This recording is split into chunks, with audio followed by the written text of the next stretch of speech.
Now, so the second scenario is where the Ahl al-Kitab actually mentions the name of other than Allah while slaughtering.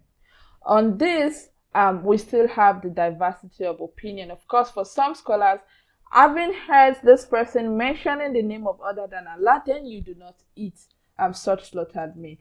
For others, despite the fact that this Ahl al-Kitab mentioned the name of other than Allah, Like Jesus. yes, so they still take it as Allah knows what that which they utter, yet it said the food of Ahl al-Kitab is permissible for you, therefore you can't still eat it, despite the fact that they mentioned the name of Allah on it. So this is also another scenario that could possibly come up, where you heard them mention other than Allah, like Jesus or any other such word, but you can still Could be a eat, saint. or It could be a you do not eat it. So this is a second scenario that one could be faced with. So there again, we have diversity Yes. based on how they understand the text.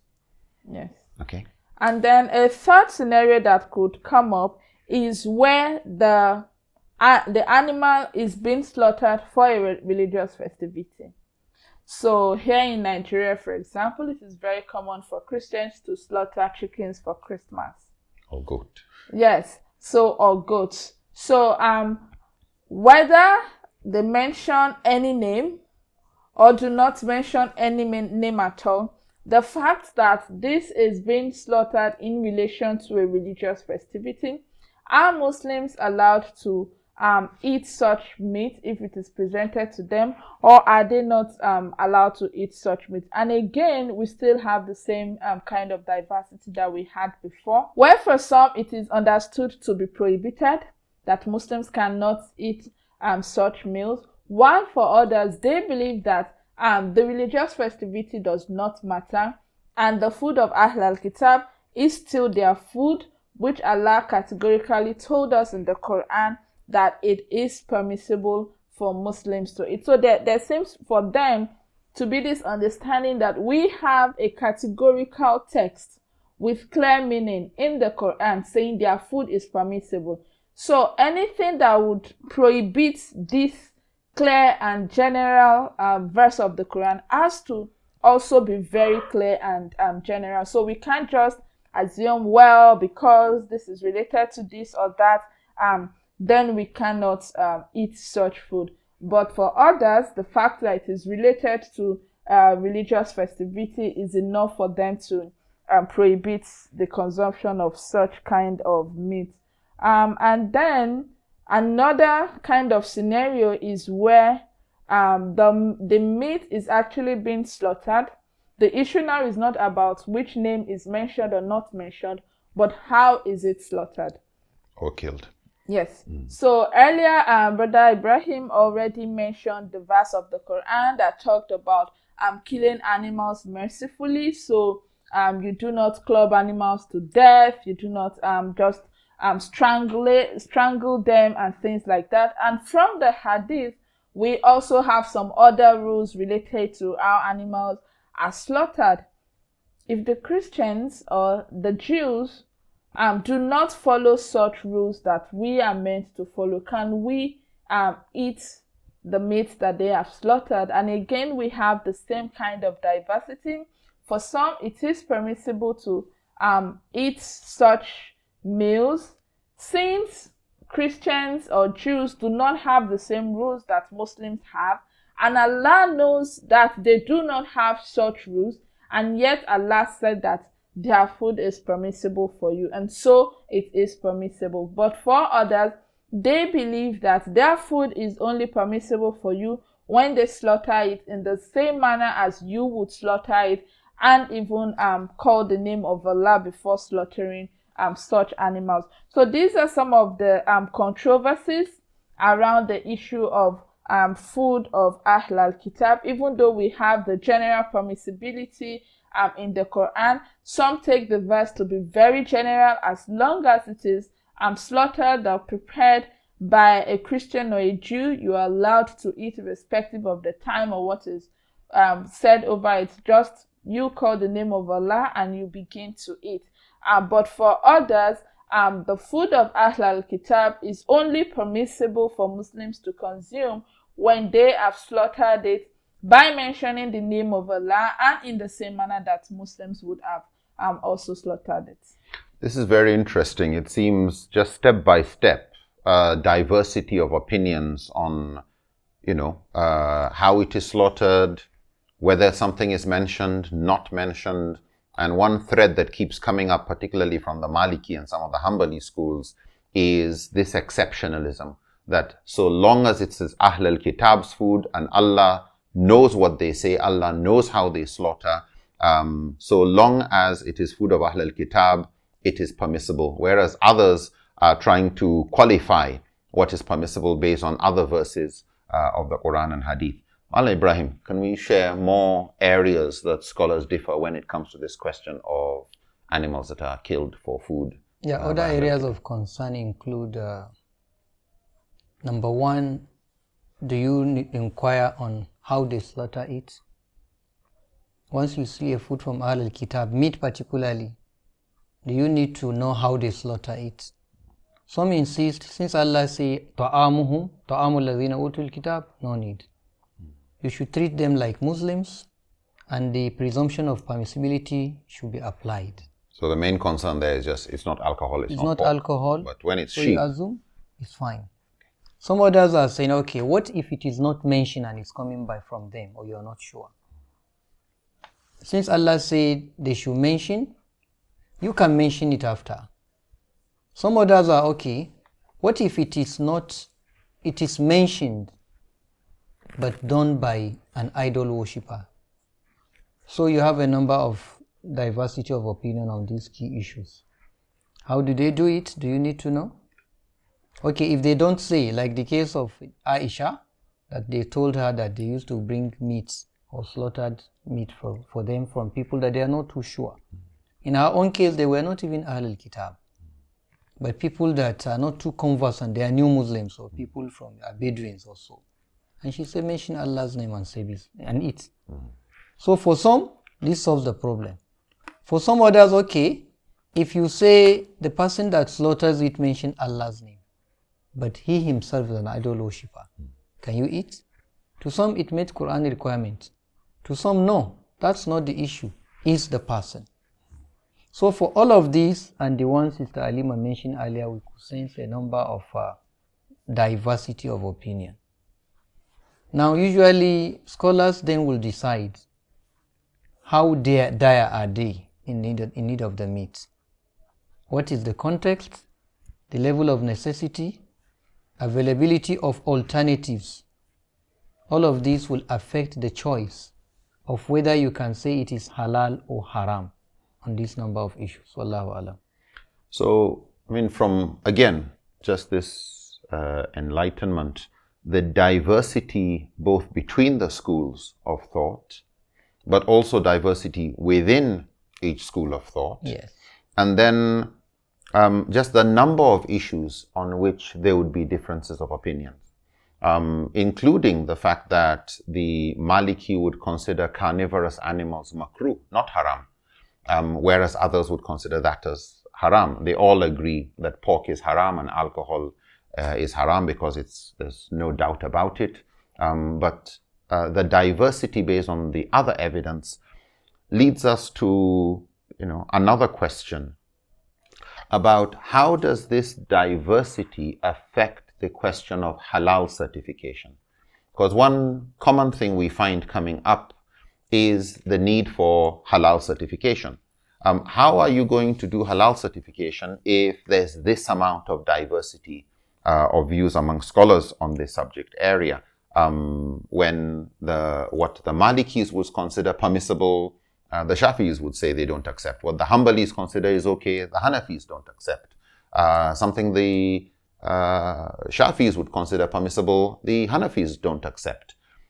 How does halal certification work in this area, and what are the main takeaways when it comes to handling such a topic with so much diversity of opinion on it?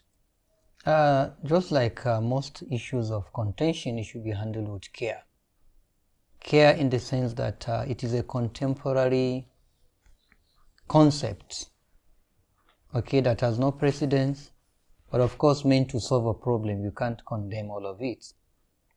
But then... You mean the idea of halal certification? Halal certification. Okay, it's a contemporary. Yes, because the assumption has always been that of istishab. Eating meat is mu'amala. As long as we don't have exception from Quran, istishab applied. So halal certification does opposite in a way. It also doesn't take into cognizance the diversity of the schools of jurisprudence.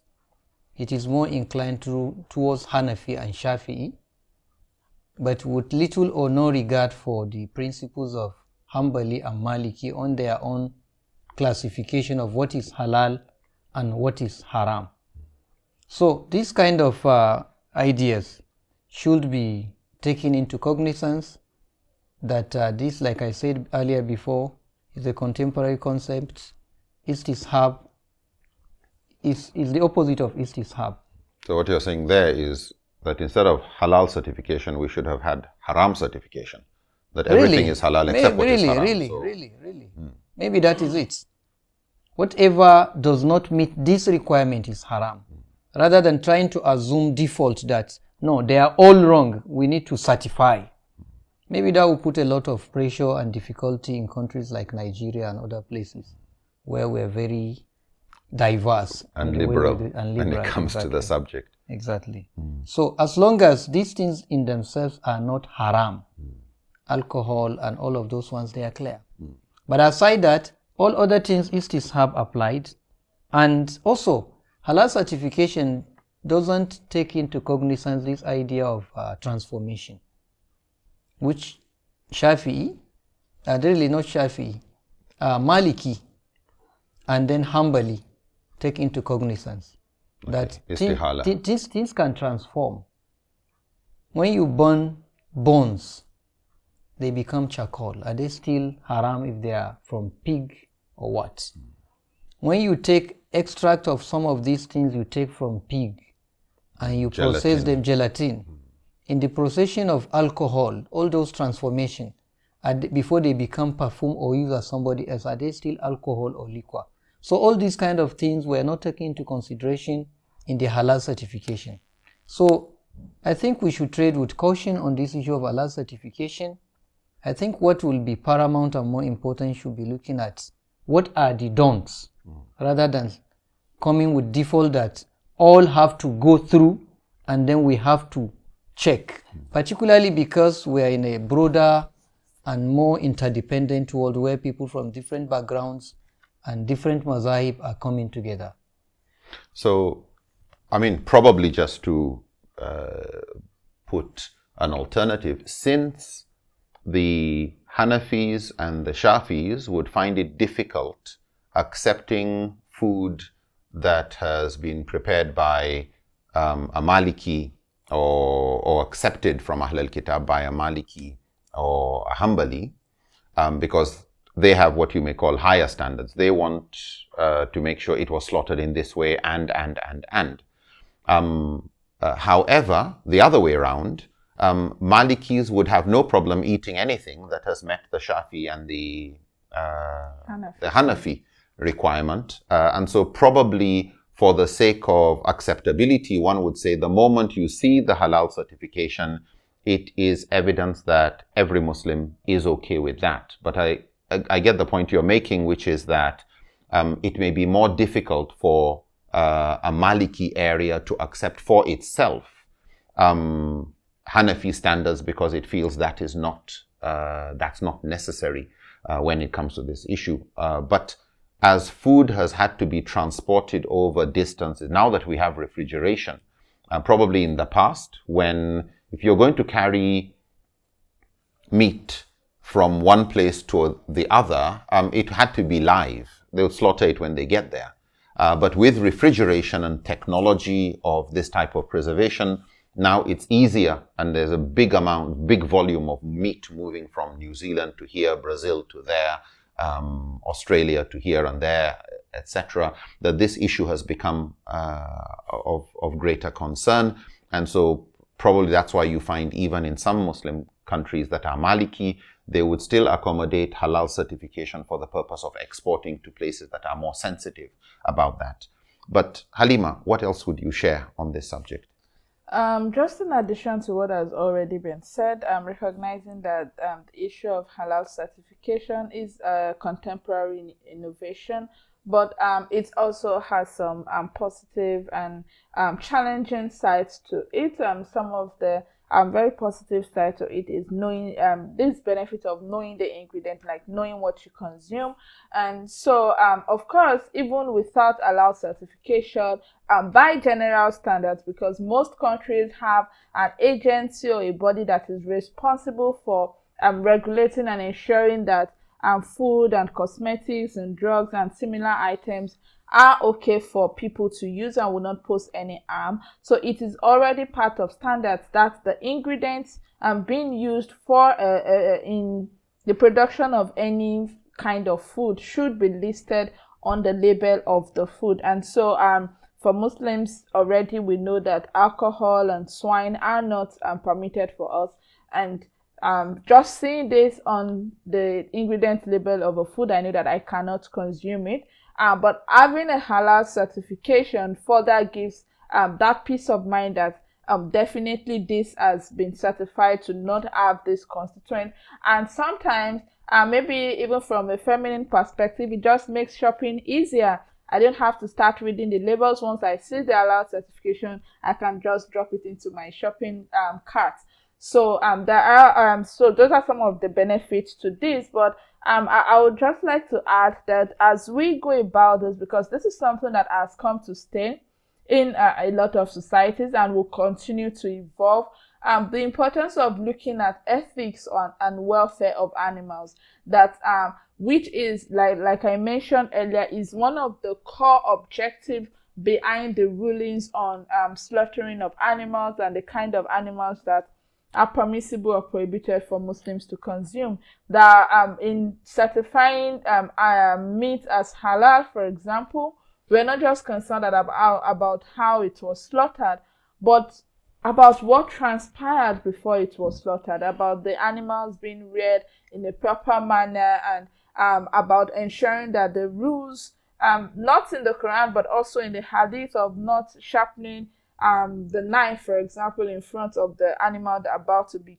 slaughtered, and not killing animals in front of one another, which is quite common in a lot of abattoirs and slaughterhouses around the world today. That we continue to evolve, we continue to improve in making sure that as much as possible we continue to move towards the ideal of achieving this concern for maqasid, for the common good, for ethics, for the purity of our food, and also in doing this to be concerned about community relations and interfaith relationships, that are in trying to certify food as halal or not halal, what implications can this have, especially at very local levels, on the economy of countries, of communities, of nations, and how do we ensure that in trying to determine which standards, which school of jurisprudence to adopt,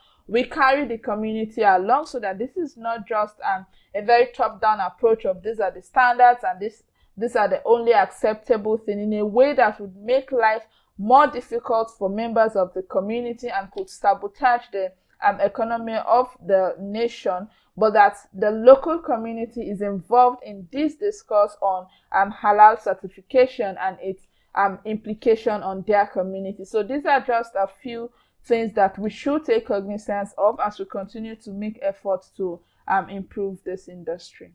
This is really interesting, this question of community relations, because sometimes in some communities, as we can see, the rise of Islamophobia and various trends that some view halal certification as restricting non-Muslim businesses and preventing them from just selling. Some look at the payment to just get a halal certificate as just oppressing non-Muslims with rules that don't apply in other countries. So why is it being applied here? And so we find in a couple of countries in Southeast Asia, greater resistance and people looking at it as just economic exploitation. So the need to ensure through interfaith dialogue there's better understanding of the ethics and animal welfare consideration behind this, the concern for purity, and for just scholars to appreciate again the importance of interfaith dialogue and ensuring that our way of eating does not inadvertently create misunderstandings, especially now that industry is concerned. It's not just everybody go and slaughter your own chicken, etc. No, now we've got abattoirs. Who runs the abattoirs?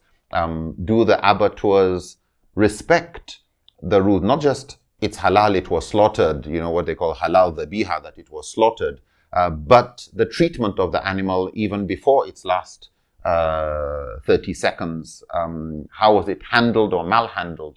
Was it slaughtered in the presence of other animals? Was the knife sharpened in the presence? All these things that the Prophet ﷺ gave guidance to ensure humane treatment of animals.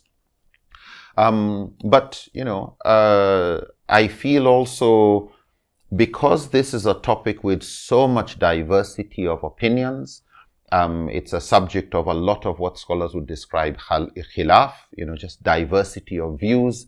The need to respect that diversity, to know where it's coming from, that it's not that the diversity of opinions, this is a product of ignorance. No, these are positions held by major schools of classical Islamic law, the Malikis, the Shafis, the Hanafis, the Hanbalis. So this is not to just be treated as if this is just all baseless, but to handle this diversity with sensitivity. But I would also want to probably add the need also to appreciate, while we pursue ethics and animal welfare, to also not undermine social relations, especially interfaith relations, and especially there with Ahl al-Kitab, people of earlier revelations. The need to be concerned about purity of substances, the question of istihala, of transformation of substances, where for some they still want to know where the gelatin came from, whereas for others gelatin is so transformed that the ruling of the first product doesn't apply, just as they do with grape juice becoming wine. And they would say this is halal, it became haram. But then wine being turned into vinegar, and they would say then haram became halal. And so for some, they just look at what is it now, not where did it come from. So there is diversity of opinions on this to ensure that this doesn't lead to disunity. The difference of opinion is something we learn to actually appreciate, that people will be in certain contexts where the opinion of another madhab makes things easier for them. So you may find your madhab being what you are most comfortable with, but the need to recognize that you may find yourself in a place where you're really stuck. If you come to a place that is Maliki, they may not have problem. I mean, most of the food is slaughtered by Muslims. This is not an issue. In fact, most abattoirs are controlled by Muslims, and the Jewish kosher is usually considered halal by most Muslims because it's also the biha. They also slaughter and allow blood to flow, very similar to the Muslim method. They also don't slaughter animals that are injured or roughly handled, etc. They also have similar ethics. But I think for us to recognize, just as in many other topics of fiqh, you would have situations where talfiq becomes important, where the opinion of another madhab may be more relevant to a particular context, maybe to saving a relationship, maybe to pushing forward the agenda of animal rights, as we will find more in the Hanafi and the Shafi schools when it comes to insisting that it doesn't matter who slaughtered it, even if it's by a Muslim, so long as it is a cruel method, it'll not be eaten. So we have that diversity, and I'd like to thank you all for your contributions to the rich discussion. Inshallah, till next time. Assalamu alaikum wa rahmatullahi wa barakatuh. Halima and Ibrahim. Assalamu alaikum wa rahmatullahi wa barakatuh.